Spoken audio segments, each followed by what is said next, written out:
guys, and welcome back to In Vitra. My name is Nima, and this is a channel about the Witcher books, and sometimes the unfortunate Netflix series adaptation of the Witcher books, if we can call it an adaptation. As a books fan and Witcher commentator, I have deemed it my right to criticize the Netflix adaptation and everything that they do that might be related to the books. Today, I want to follow up on my previous video, which was about Netflix's release of the trailer for The Witcher Season 4. Now, I had a lot of qualms with that trailer, but I also had things that I didn't really get into in that video because there wasn't really time, and also more news came out. So I thought that I might need to follow up and add some reactions to other things, because there's even more stuff to talk about here. Specifically about the character of Regis, or Emil Regis. Since I finished filming my previous video, Redania Intelligence posted more clips concerning Regis as a character in this new season. Now, Baptism of Fire, the 5th book of the Witcher series, is the first book in which Regis appears.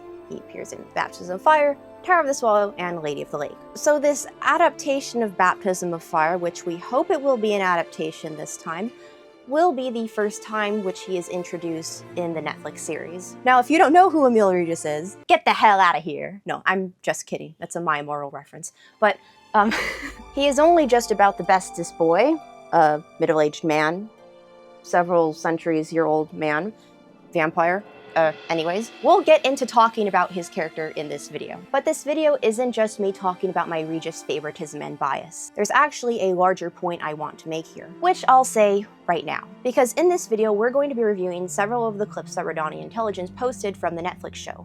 And here's my problem with them, which might be surprising. They're not completely inaccurate to the books. Yes, I admitted it. These clips aren't just totally random original material like we saw in Season 2. They're actually adaptation. Netflix did something right for once? I know. I'm scared too. But just because they're adaptation doesn't mean they're accurate or good adaptation. Paraphrasing a scene from the books is different than actually doing the full scene. Now, that may sound like nitpicking, and I admit it, I am nitpicking, but my point for this video is that very minor changes that you make to the dialogue and character actions in a scene can actually have huge ramifications for the themes and characters within the series, and that changes the relationship that the adaptation has with its source material. Now, Netflix's Witcher series has not historically been an accurate adaptation of the Witcher books, and I'm not expecting them to suddenly turn things around with this season. However, because the bar has been set so low by, for example, Season 2, which was overwhelmingly original content that had nothing to do with the books, what I'm afraid of is that people, even myself, will start accepting these paraphrasings of the scenes and going, oh yeah, that seems basically about what it was in the books, I'll accept that, instead of digging deeper and understanding the larger themes at play here. So without further ado, let's get into reviewing these. Here we go. I suggest you put away your weapons, good people. As you can see, I bear no blade. Neither have I anything on me that might be termed attractive booty. So they do get some points for keeping the I bear no blade and I have nothing on me that might be termed attractive booty. They kept that. Good job, Netflix. You did one thing right. However, you might have noticed that they removed something very crucial to Regis's character, which we'll talk about once we finish watching this clip. Of course, I also had a larger issue with this scene, which I talked about at the end of my previous video, but I won't rehash those arguments, so let's just continue. My name is Emil Regis. I'm a barber surgeon.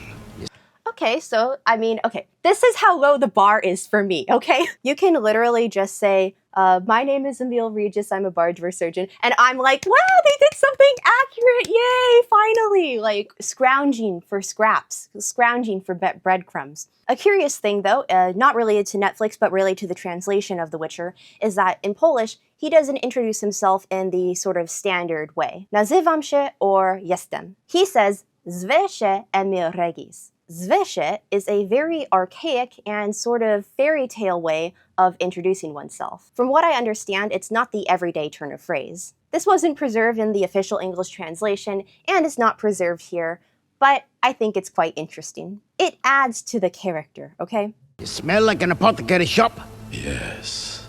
Okay, I'm editing right now, and I just forgot that I wanted to say one other thing about this, is that I don't like his delivery of this line. Yes.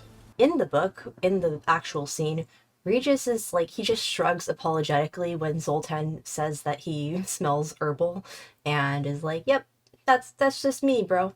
I don't understand why Lawrence Fishburne is doing like a weird creepy performance for Regis, because Regis isn't creepy. Regis is normal. And okay, we're going to talk about that more in this video, so I'll simply vanish for now. Okay, so one thing that I want to point out here is that Regis in the book smells of sage, cinnamon, wormwood, aniseed, and coriander. Well, at least in Baptism of Fire. In Lady of the Lake, he is described as smelling of mint. That's his specific herbal cocktail. However, here, I think he's holding lavender, which, I mean, lavender does have aromatherapeutic use, but I don't know. If you're a barber surgeon, let me know in the comments what lavender is used for medicinally. I also pointed this out in my previous video, that when they meet Regis in Fangkarn, he is not picking random herbs, he is picking mandrake. And mandrake is very significant for him symbolically, because he distills the mandrake into an alcoholic decoction, which symbolically relates to him not drinking, well, not alcohol, but blood, which has an alcoholic effect on him. What better place to hide from the violent inclinations of the living than here, among the dead? Okay, so one thing that I will say is that Lawrence Fishburne has like the perfect voice to play Regis, even though he looks nothing like him as is described in the books. And I will give him another point for mentioning that Regis is hiding from the war. However, let me also point out that in the books, he was not aware of how bad the war had gotten. That this is his summer abode, well, not in Fangkarn, but near Fangkarn, his cottage near Fangkarn. And he goes there annually, no matter if there's war or not, because it's his summer place. He's there from June to September, from the solstice to the equinox. Dead are also somewhat violent. I kind of just realized that me and Jaskier have the same haircut.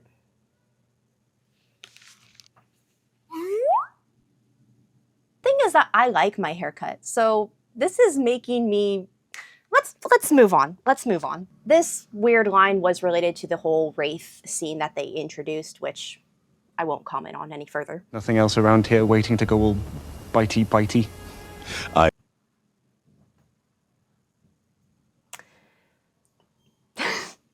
Why are the Netflix writers like this? There is also something very wrong with this specific screenshot, but I will point that out once we get to the end of the clip. I assure you, I am the most frightening thing here. Okay, so did anyone realize what was wrong there? I'll give you a hint.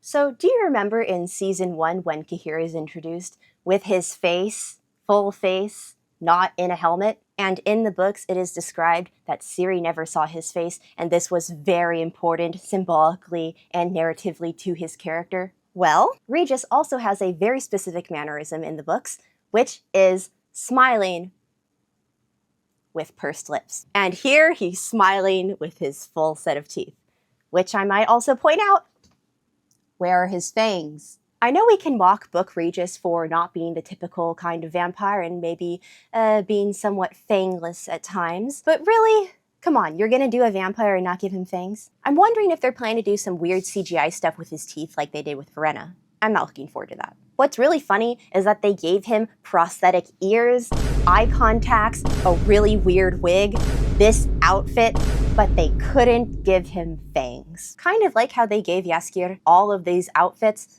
but not a hat with the hair and feather. I don't know why you put your effort into these parts and not into the parts that would be actually so simple to do. But I digress. That is a minor concern compared to what I want to talk about. So you might be surprised, like I was, that this scene is an adaptation of the book scene. They got several things, after all, correct. Regis is a barber surgeon, although they didn't say, Dillingen, I'm from Dillingen. He was hiding from people and from the war. And, I don't know, I guess they're in a cemetery? But here's the thing that I want to talk about. And it's something important, but it's slight, so you might miss it. So in Chapter 3 of Baptism of Fire, when they find him, this is how he's introduced. Of course, as I talked about in my previous video, they find him because they are expecting to find a ghoul in the cemetery, and instead they find a polite middle-aged man. But Regis, very importantly, doesn't just walk up to them like he does in the Netflix show. He hides from them. "There's no one here," Zoltan confirmed, looking around. "Not a soul. You must have imagined it, Percival. It's a false alarm. You put the wind up us for no reason. You truly deserve my boot up your arse for that." "I saw it," said the gnome indignantly. "I saw it hopping among about the stones. It was skinny and dressed all in black like a tax collector." "Be quiet, you foolish gnome, or I'll—" "What's that strange odor?" Geralt suddenly asked. "Can you smell it?" "Indeed," the dwarf said, nose extended like a pointer. "What a pong." "Herbs," Percival said, sniffling with his sensitive 2-inch-long nose. "Wormwood, basil, sage, aniseed, cinnamon. What the blazes? Or by the devil? Also, I forgot the basil. Sorry. What do ghouls smell of, Geralt?" "Rotting corpses," the Witcher said, taking a quick look around and searching for footprints in the grass. Then, with a few swift steps, he returned to the sunken dolmen and tapped gently against the stone with the flat of his sword. "Get out," he said through clenched teeth. "I know you're in there. Be quick, or I'll poke a hole in you." A soft scraping could be heard from a cleverly concealed cavity beneath the stones. "Get out," Geralt repeated. "You're perfectly safe. We won't touch a hair on your head," Zoltan added sweetly, raising his sigil above the hollow and rolling his eyes menacingly. "Out with you." Geralt shook his head and made a clear sign for the dwarf to withdraw. Once again, there was a scratching from the cavity under the dolmen, and once again, they were aware of the intense aroma of herbs and spices. A moment later, they saw a grizzled head, and then a face embellished with a nobly aquiline nose, belonging by no means to a ghoul, but to a slim, middle-aged man. Percival hadn't been wrong. The man did indeed somewhat resemble a tax collector. "Is it safe to come out?" he asked. Okay, that's not the line in Polish. The line in Polish is obawy. He says this: "May I go without fear?" "May I go without fear?" he asked, raising black eyes beneath slightly graying eyebrows towards Geralt. "You may." The man scrambled out of the hole, brushed down his black robes, which were tied around the waist with some kind of apron, and straightened a linen bag, causing another wave of the herbal aroma. Then, of course, this is all of the dialogue that happens, and the Netflix show, of course, condensed it down to just a few lines. I understand that it's a different medium, but they did cut out some context. And also the fact that he smiles with pursed lips. The first thing that they cut out is Geralt asking him, "Why did you hide from us?" because in the Netflix show he didn't hide from them. We'll talk about why that's an issue in a bit. Then, also importantly, they talk about the perception of fear. Interesting. And then they talk about him as a surgeon. They ask him for help with the refugee women and children, which they are helping in the books. Yes, in the books, which I'm not sure if they're adapting this as part of the Netflix show, but Zoltan helped a band of refugee women and children and aided them in traveling amidst the war-torn landscape. Then there's a bit of a miscommunication when Regis says that he lives here, and they take him to mean in the burial ground in Fangz, rather than in his cottage that he has. And he and Geralt have a very specific introduction. Then he invites them to his cottage to spend the night. But the thing that I want to talk about here is that they cut out the part about Regis hiding from the company. He literally asked them, "May I go without fear?" He's afraid of them. Now, you might think, no, he wasn't afraid of them, he was just lying. But in Tower of the Swallow, he describes himself unsolicitedly as a coward. And this is that scene. "Stop meditating, poet," Regis said kindly, "for there's nothing to be ashamed of. You're even less cut out to participate in a bloody sword fight than I am. We weren't taught to carve up our neighbors with a blade. Furthermore, I'm..." He raised shining eyes towards the Witcher and Milva. "I'm a coward," he confessed curtly. "If it's not necessary, I don't want to go through what we had on the ferry and the bridge again. Never. For which reason, I request to be left out of the fighting team headed for Belhaven." Of course, Milva counters this. "You lugged me from that ferry and that bridge on your back," Milva began softly, "when infirmity robbed me of my legs. If there had been a coward there, instead of you, he'd have left me and fled. There was no coward, though. Only you, Regis." Their friendship, well. The scene goes on and it's very good, but I have to stop it here because this is what I'm talking about. Regis was afraid of them because, kind of like the cowardly lion from Wizard of Oz, he, despite being powerful, fears. You're right, I am a coward. He asked them, "May I go without fear?" because he's afraid. And guess what Netflix did? Did you miss it? I'll replay it for you. I am the most frightening thing here.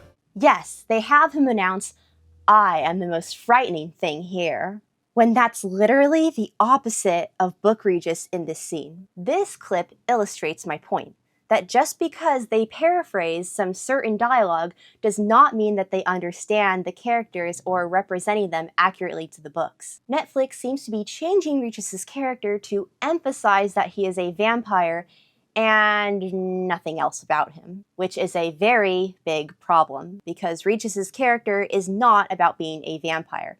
It's about being a human. That may sound contradictory to you because, well, in the dialogue tags, isn't he described as vampire a bunch? Yes, but I'm looking at his character from a broader viewpoint across the 3 books that he appears in. Let me transition into talking about another important point here. Regis in the books is not an ordinary vampire. Now you might be thinking, this kind of sounds similar to the tweet that Redani Intelligence put out from Lawrence Fishburne talking about Regis. This is the tweet that I'm talking about. Lawrence Fishburne on Regis.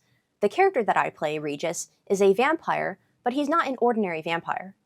He's genetically enhanced, kind of like Liam's character, the Witcher, is a genetically modified human being who has the power to kill monsters like vampires. But that's not how it was in the books! Okay, let me calm down. Instead of saying that's not how it was in the books, let me be more clear. So let me talk about Regis in the books. Regis in the books is not an ordinary vampire. He's a higher vampire, but even more than that. He's not an ordinary higher vampire either. Yes, Regis is special in the books, but it's not the result of genetic mutation. Or, well, maybe it is. But as Regis would say, one could call it that.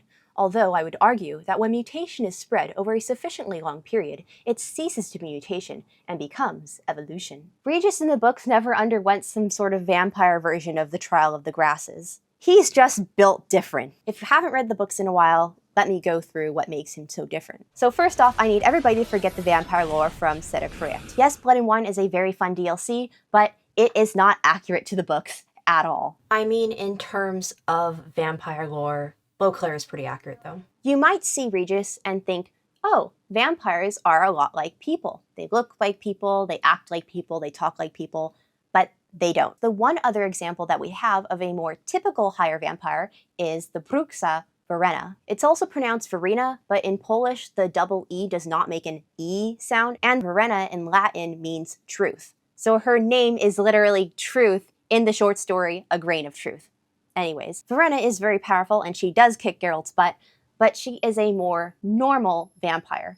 And what does this normal vampire look like?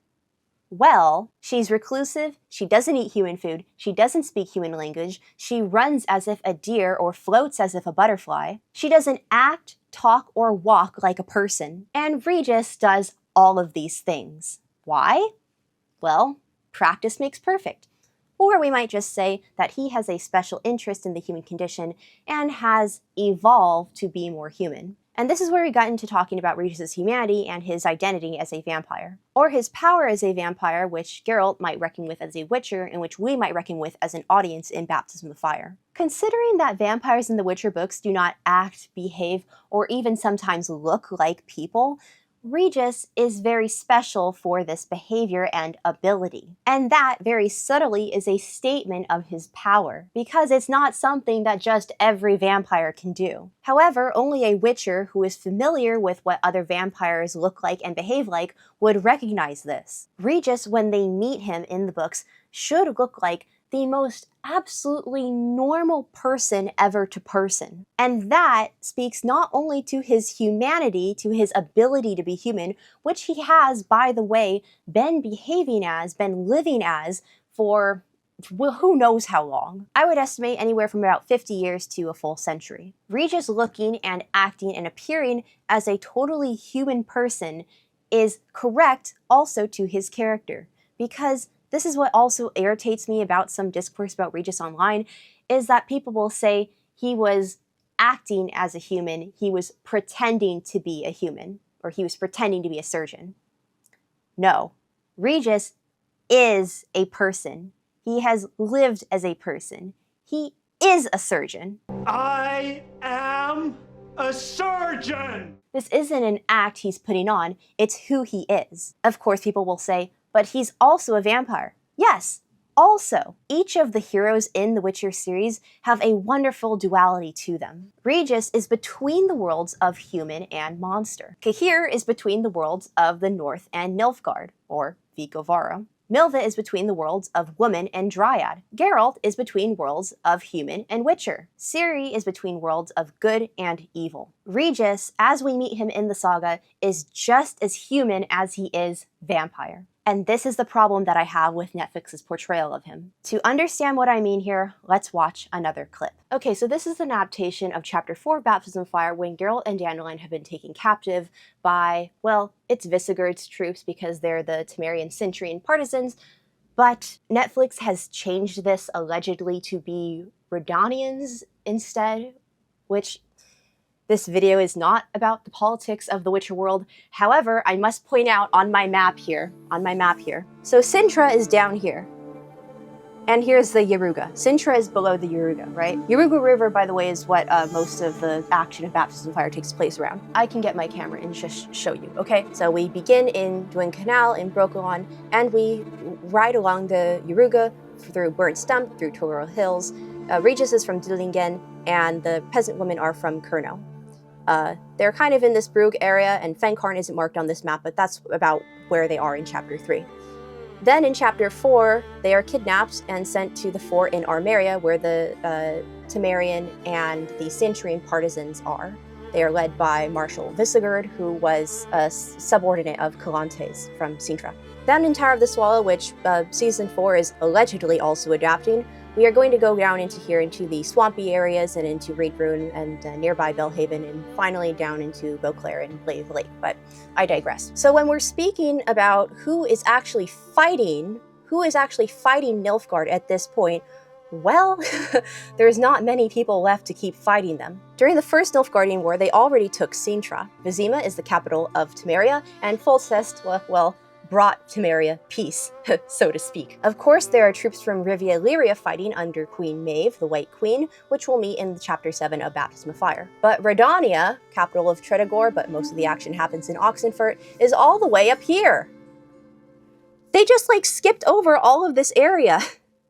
How are the Redanians fighting Nilfgaard? And also, let me put you back down there. If the Redanians are fighting Nilfgaard, then how is Dijkstra going to go to Esterad Dyson in Chapter 8 of Tower of the Swallow to ask him for half a watermelon? You know, I know they don't care about the politics, but hearing that these are the Redanian partisans instead of the Temerian partisans just doesn't make sense, because the only reason why Dijkstra was able to go to Kavir is because the Redanians were not really fighting Nilfgaard yet, because they're a little bit norther than everybody else, so they had more time to prepare and ask for help from the northernmost kingdom of Kovir and Povis. We're gonna just keep talking about this scene, but I can't. You know, I'm more upset about this than the whole Jaskier Radovid thing that they were doing, and that's saying a lot. Sorry, I took so long to explain that. So in the books, the way that this scene works is that Geralt and Dandelion were captured during the Nilfgaardian invasion of the refugee camp by the Hotla.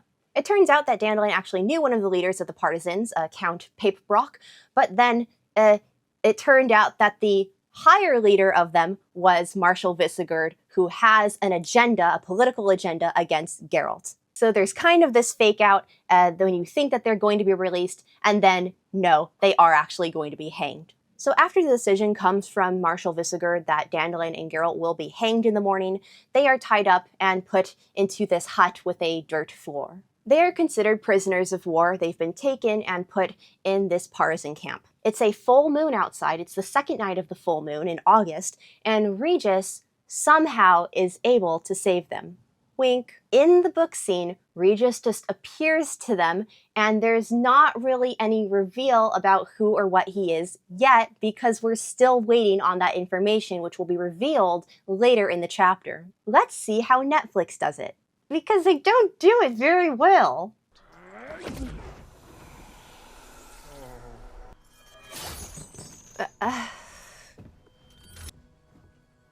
You're right. What? Okay. Before I implode with rage here. So Regis. So okay, there's a lot to unpack here, but let's just throw away the whole suitcase. So instead of being subtle and sneaking in subtly, Regis grabs a fucking guy by the head and hypnotizes him like, and then just like throws him off. And then, right in front of Geralt and Dandelion, by the way, or sorry, Jaskier, in full view, it's like they're positioned perfectly just to witness him do this. And here's actually my biggest problem with this, is that they introduce this relationship dynamic now of Jaskier being afraid of Regis. Now this happened in the books, but it happened very differently, and at a different point in time. As I said, Regis reveals himself to the company by the Ina later in the chapter, not during this scene. And that's important, because at the end of the scene, after Regis disappears, simply disappears, Geralt and Dandelion escape the partisan camp, and they get caught up in this conflict, in this battle between the Nilfgaardians and the Centurion partisans. Arrows are flying in the air, and Dandelion catches one in the head. Or, well, you know, it grazes him. So Dandelion, at the end of this scene, suffers a wound, and later has to be healed of that wound. After this interaction, after Regis frees Geralt and Dandelion, Geralt knows now what Regis is. I know what you are. Say it out loud. Vampire. However, Dandelion doesn't, because Dandelion isn't a witcher. Dandelion notices that it's no ordinary sleep. Geralt says, of course it isn't. And Dandelion goes, I see. Is Regis a sorcerer? And Geralt goes, no. No, not a sorcerer. And Regis, in chapter 5, doesn't just appear to them and just hypnotize guys right in front of them, just like, and then rip chains off of them dramatically. Also, in the books, they're tied up with rope, because why would a military operation that's moving around a transitory partisan camp have just like these chains to tie up prisoners with? That's really heavy, guys. Like, we have limited carry weight here. Use rope, it's much lighter and just as effective. Getting back to Dandelion's terrified expression here though. So in the book, Dandelion suffers this wound and later has to be healed of it. Regis reappears to heal Dandelion's head. And Dandelion is like, oh my god, Regis, I'm so glad you're here. Look at my horrible wound, it hurts so much. Can you please help me? And Regis is like, of course, that's what I came back for. So Regis heals Dandelion's head, which he was totally cool with. And only after he finishes healing him is it revealed that he's a vampire. And it's through this scene of healing Dandelion, that it's revealed. Because Regis is kind of a massive troll. Regis intentionally pisses Geralt off to get a reaction out of him when he is healing Dandelion's head. As he's sewing up the wound, he comments, relax, it's nothing, only blood. Only a little blood. Your blood smells nice, poet. At precisely that moment, the Witcher did something Milva would have never expected. He walked over to the horse and drew a long Nilfgaardian sword from the scabbard fastened under the saddle flap. Let me note here that this isn't a silver sword. This is just a random sword that was strapped to the horse which they escaped on. Also, by the way, in Lady of the Lake, it's revealed that Regis also isn't even vulnerable to silver, but in most cases, you would want silver to fight a vampire. But Geralt just goes at him with this random-ass sword. Because he loves Dandelion, because Dandelion's his best friend, and he doesn't know what Regis's intention was with that crazy, messed-up comment. Of course, because Regis is full of forethought, he's actually responding in exactly the way that he wants him to. Move away from him, he snarled, standing over the barber surgeon.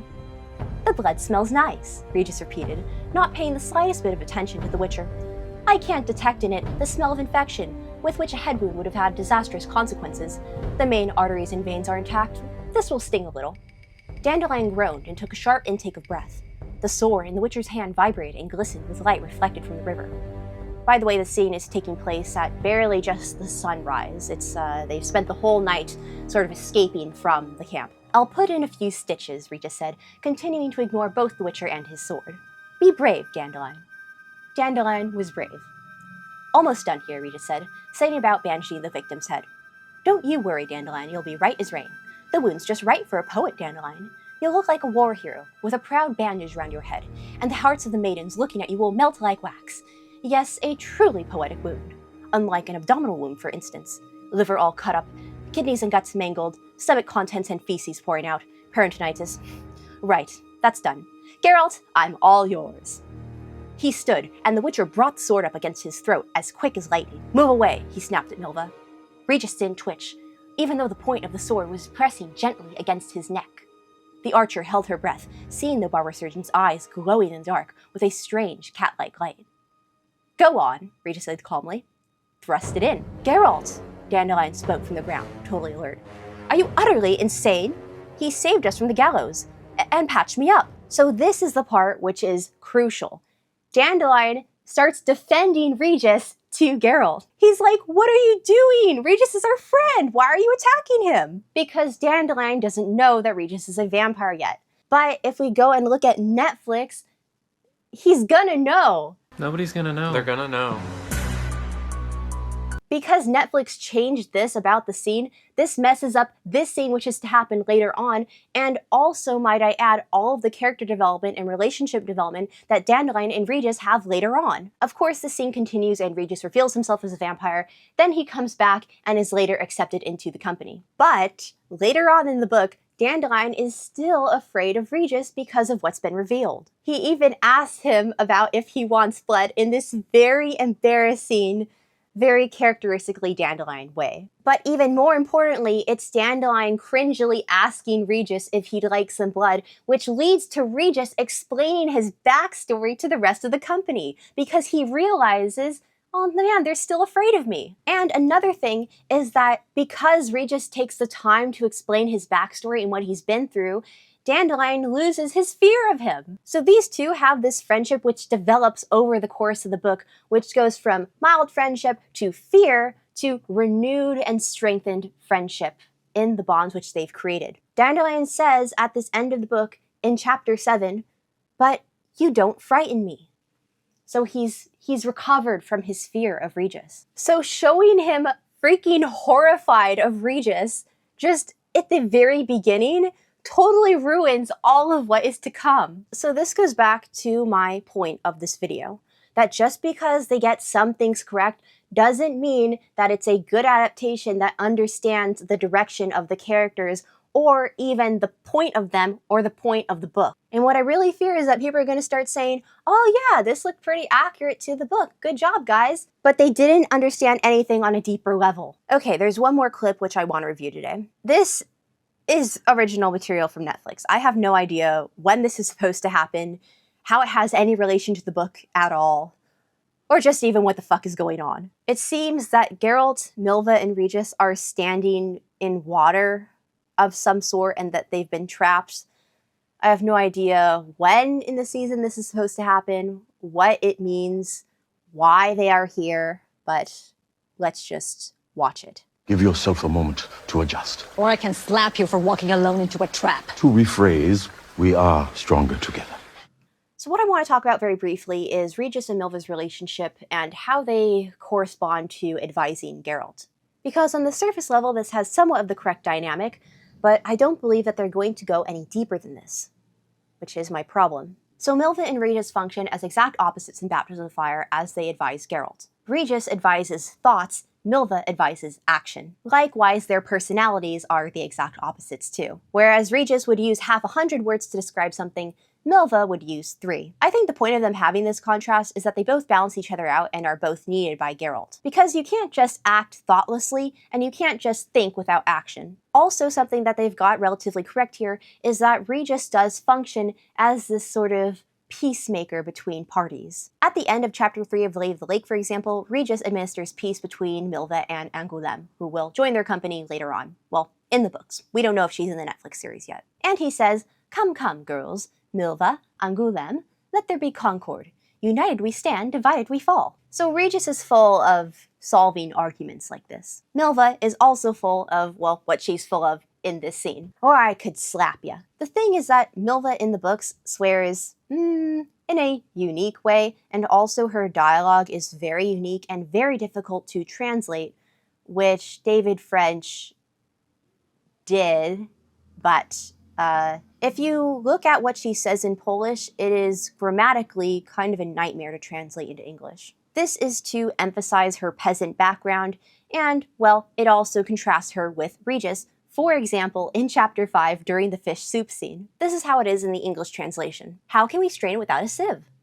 "But my dear Milva," smiled Regis, "don't say that. We can easily replace what we don't have with what we do. It's purely a matter of invention and positive thinking. What he really says is it's purely a matter of initiative and positive thinking. Anyways, right across on the second page, Milva says something similar to what Regis says, but not quite. You can't say that, Milva jibed. We should think positively and use inventigation. I don't know how to pronounce this, so let me just use Google Translate. To wyłącznie kwestia inicjatywy i myślenia pozytywnego. Initiative. What? Inicjatywy. Regis says initiative, and then Milva says, this by the way is the word in which she's trying to say initiative. Trzeba dumać pozytywnie i inicjatywnie. Inicjatatywnie. Not the same word.